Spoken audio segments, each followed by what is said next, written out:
D'aquest matí ha anunciat una decisió molt important que ha pres després d'haver-la examinat repetidament en la seva consciència, la de renunciar al ministeri de bisbe de Roma i successor de Sant Pere. De manera que el proper 28 d'aquest mes de febrer la seu de Sant Pere quedarà vacant i caldrà convocar el conclave per a l'elecció d'un nou papa. Sant Pare ha manifestat també que ha pres aquesta decisió degut a la seva edat avançada i considerant que no disposa de les forces adequades per exercir el ministeri patrí.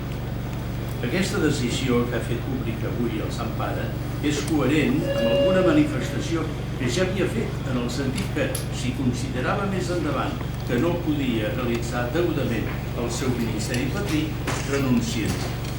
Considero que aquesta decisió posa en relleu la profunda espiritualitat del Sant Pare, la lucidesa en què ha pres aquesta determinació i el seu gran amor a l'Església, a la qual ha volgut servir sempre amb la màxima dedicació i entrega en els diversos ministeris que el Senyor li ha confiat. Tots recordem amb molta satisfacció la visita pastoral del Sant Pare Benet XVI a Barcelona, amb motiu de la dedicació de la Basílica de la Sagrada Família i la visita també a l'obra del Nen Déu. Aquesta visita deixà al Sant Pare i a tots nosaltres un record inolvidable. Demano a tots els fidels expressar amb el nostre afecte i també amb la nostra pregària la comunió eclesial amb el Sant Pare Benet XVI, successor de Sant Pere.